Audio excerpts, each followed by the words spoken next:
Watched a programme about the twins this morning. It was filmed 16 years ago. They are mental.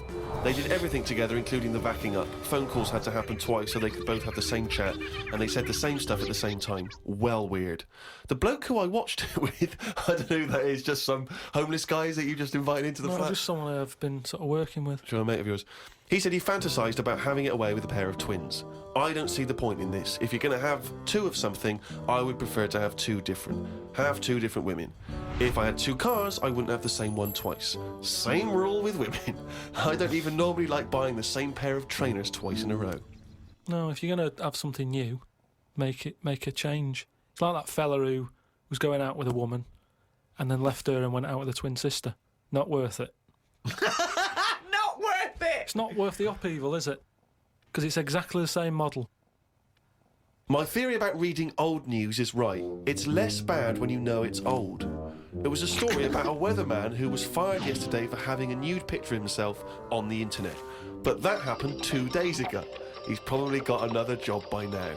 So old news isn't as shocking. Well, old news isn't news, though, is it? It's olds. What are you doing? Just reading the olds? No, but what I mean is, if someone... Stick the video on of last week's news. I just want to catch up on the olds. Yeah, but then it's still news. News is something that you don't know, isn't it? If someone tells Well, that's you everything to you. That's information, Carl, not news. Yeah. But news is information. No, And the key with news is the word new. No, I don't think it is it? It's just information, but they tell you at 10 o'clock at night. It's like, what information's gone on? Bong. Here's some information. Yeah, that you didn't know before because you couldn't have, because it only happened today. Bong. Yeah, but never mind that. I'll tell you in a couple of days. It doesn't matter as long as you get the same info. Bong. Yeah, we can't call it news, though, because it's misleading. We'd get done. It's called olds. Bong.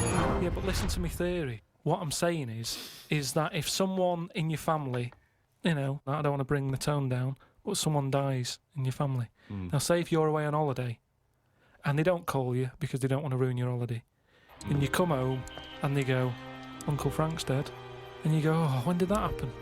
And they go, 2 weeks ago. Now, because everyone else has got over it, it's not as bad for you. Because part of bad news is the way everyone's walking around moping, going, oh, have you heard the news? Frank's dead. But because everyone's got over it, time is a healer. That's what I mean about old news. It's better than new news. But according to you, the only news that really matters is stuff that affects you. So it doesn't matter when you... there was an earthquake. When was it? Yesterday. Phew, that's all right then. Often the aftermath is worse than the actual event. 2, you only care about things that actually happen to you. So the doctor goes, you got a kidney stone. Oh, when did this happen? 2 weeks ago. Oh, that's all right then. Doesn't make sense. No, but the world is... You're not upset about dead Uncle Frank just because other people are upset. You'd be upset personally. Wouldn't make any difference when they told you. Yeah, but it is everyone else's emotions that make it worse, I think.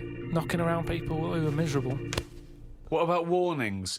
What about when they do things like smog warnings or, you know, there may be a... I don't like it on the news when they sort of say, news just in. I think, oh, what's this? You think, oh, what's going on? But it might be useful to know it. Important information. No, it just makes you panic. What?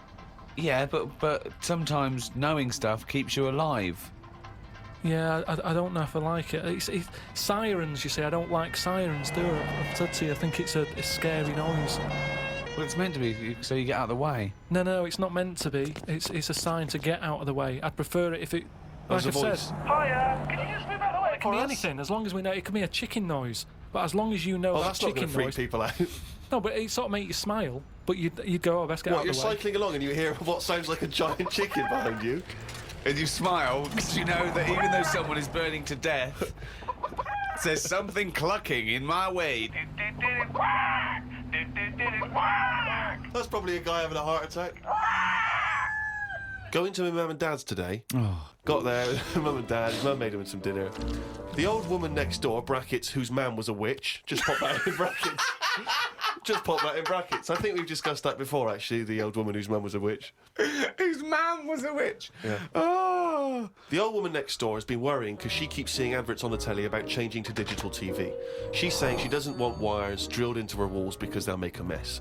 My dad told her that it doesn't matter because it'll probably won't happen until 2012 and she'll be dead by then. He didn't say that to her, though, did No, he? he did. They've got, you know, she's old. It doesn't... She knows she's going to die. I mean, it's something we've all got in common. And he's right, isn't he? Why is she worrying about it? Maybe that's sorted it out. Put it into perspective for her. You will be dead when this happens. Don't be worrying about it. Went to bed around midnight. Suzanne and I decided to sleep tops and tails because it made me get a bit more room. Me dad had cut a bit off the mattress to fit it between two cupboards. It's amazing how much of a difference it makes just sawing off a bit of the mattress. You sort of roll to the edge, but the weight of the blankets keeps you in. This is like something from a Roald Dahl book. No, it's just you know, you think anything you can sort of trim anything, can't you? And it normally works. But with a mattress, I mean, he only took off, I don't know how long that is, but he's sawn off about that much on the mattress and then has stapled it back together again. Amazing. And it just makes so much difference. Of course it does, because a mattress is a very carefully designed object. Yeah, you wouldn't think so, though, would you? Well, you just would think if you had a it's full of fucking brain in sponge. your nut. No. So we decided to sleep tops and tails. It just gets stranger. So strange. Why? He did it to make the room nicer with the cupboards on either side. So he sawed a mattress in half. Well, not in half. Can you imagine how much hard it must be to saw a mattress in half? What did he use? What, a big electric saw? Well, it must have been, yeah, because there's a lot of springs and stuff in there. Jesus. So what happens to the springs? They just spring out the Well, sides. some sort of stick out a little bit, but you're not lying on top, are you? They come out the side. So it's just got a bit of gaffer tape and a staple gun. Unbelievable. Hey, man alive. It's like... Does he run it as a hotel? That's unbelievable. There are squats with better bedding arrangements. The mad woman next door saw me and said, "Hello, Clive. You live in a nursery rhyme." The old man down the road, the old woman next door whose mum's a witch, Uncle Alf who lives in a dinky. This is like not a real place. It's like fucking Narnia. It's a children's TV programme. Unbelievable. Oh, God. Oh, just all of them there on this broken mattress trying to find the golden ticket. Oh, God. Oh, God. So, what's the big thing of this year? What's the big thing so far? You'll go, oh, yeah, that was the year that...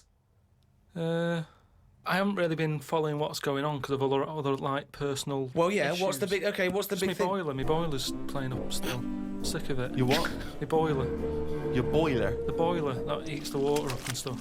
But it doesn't. You know what I'd do in that situation? I'd instantly get a repairman out to sort it out. Done that twice. It was 80 quid for him just to say, it looks like you need a new one. Why did you get a new one then? Call out. Because then you wondered, are you meant to believe him or is he out to sort of... Well, try he's and the get more expert. money? Yeah, but is he? It's Well, I like you're meant dunno. to get a second opinion, aren't you? Like, So that was the first time then. So what was the second time? Who came out the second time? same fella. And what did he say? Well, I What thought did you he were going to call get a second opinion. I know, Yeah, but and I also- called up the company and they just sent him again because it... Well, I call a think- different What was, company. what was, No, what was no. his second opinion? 80 quid? I undercharged you. It's 150. No, because they must look in the book and sort of go, oh, you know, Harry went round there or whatever, and they must think, well, he went there last time, so he knows the situation, Yeah. and got the same fella again. Well, so he well turned and up. got the same opinion, I assume. Same answer, yeah. So what's his advice? He just said, you know, there are people out there who will touch it if you pay the right money. Well, okay, so you're going to get an expert in who does this thing and sorts it out. So, Well, no, I called on. up my dad. oh yeah, He always knows someone who first can man to sort stuff out. And he said, oh, one of your cousins is a boiler man. And, yeah, they're coming round, but I've never met them. And it turns out that person, because like the whole family, you know, I'm not into sort of keeping in touch with people. Sure. I haven't spoke to my brother for, like, I don't know, 12 years, and sister about 15 years and that.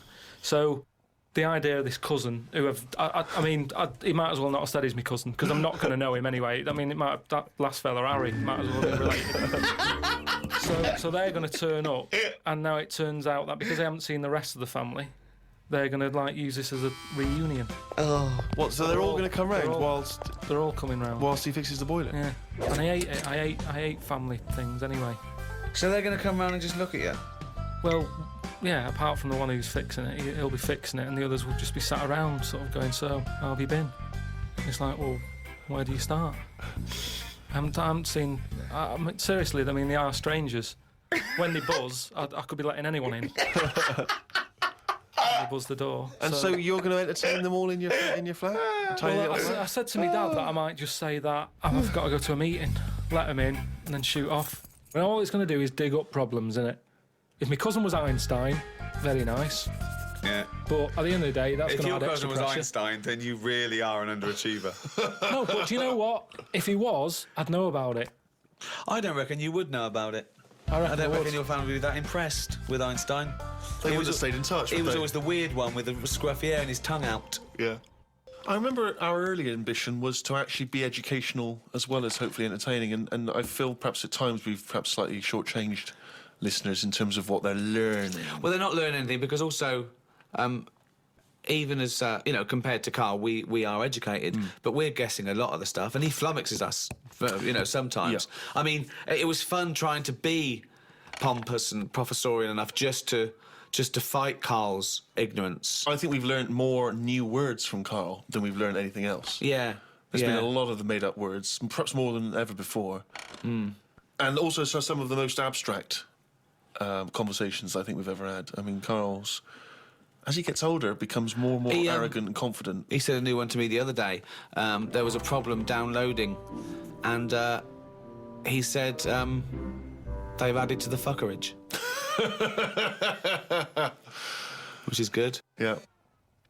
No, I reckon the stuff we know is enough now. And all we tend to do is find problems. All the mysteries still in the world. The What a prick. mind-body problem. What a prick. How to save the world. Yeah, but we know, are we? We know it's dying. We don't know how to fix it. Not yet, we don't. Turn your lights off. But then we You didn't. turn yours off. Just get sick of it. Leaflets through the door all the time. Turn your eating off. Turn the lights off. Living like a mole.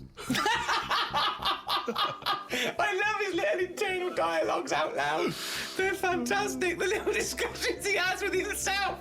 Oh, I can't wait till he's old. That's going to be amazing, us three. When we're about 75, 80, he's fucking moaning. Oh, we're in a little home together. I just fucking... fucking hell. Oh, Carl. Do you remember when you were 73? No, do I fuck? Tell us the tic-tac anecdote again.